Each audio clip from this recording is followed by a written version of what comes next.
Welcome back to Mr. McDougall's class. Today we're learning about ratios. As you can see, as I've written here, the ratio is a comparison of two quantities. So we'll have 1 to 2, 1 to 2, 1 to 2. These are three completely okay ways to write a ratio. What most of you might not even realize is that we've been working with ratios ever since elementary school. Right here we got a fraction. A fraction is a beautiful example of a ratio. Now, it's important to know that just as you would in a fraction, you'll always want to write your ratios in simplest form. Oh, Mr. McDougall, what's that? Well, I'll say this. If I have 22 books to 33 tablets, I want to write that as a ratio. I've got 22 over 33. Now, is this ratio in simplest form? What I'm asking is, can I reduce this fraction? No, can't be divided by 2, 3, on and on and on.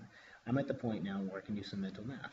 I'll divide the top, the numerator, and the denominator by 11 and get 2 over 3. Now, what this is saying is, for every 2 books, I'll have 3 tablets, say in my classroom. Now, I wish I'd have that in my class, but what are you going to do? So, I've got 2 books, and let's say 3 tablets, because these are beautiful tablets. And I'll know I have 2 books and 3 tablets. 2 books and 3 tablets. Now some of you may be jumping ahead. Some of you may think, oh hey, Mr. McDougall, is this going to go into equivalent fractions? Yeah, we'll get there. Don't worry about it. Let's see here. Now, why do I need to learn about ratios? Didn't I do this as a fraction? Here's the key difference.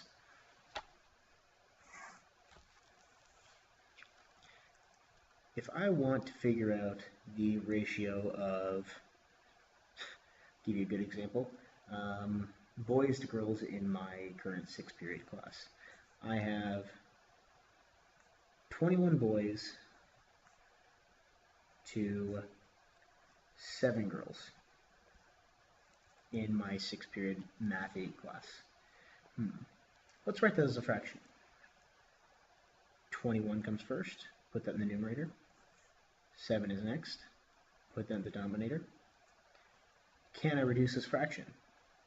Some mental math. I can divide the numerator and the denominator both by 7, and I'll get 3 over 1. Now, I'm left with this. What I'm used to is just leaving this as 3. We don't want to do that here. If I go back to my original definition, it says that a ratio is a comparison of 2 quantities. So I've got 3 to 1. That means for every 3 boys in my class, there's 1 girl.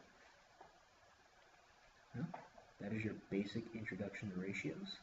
I hope to see you all in class tomorrow.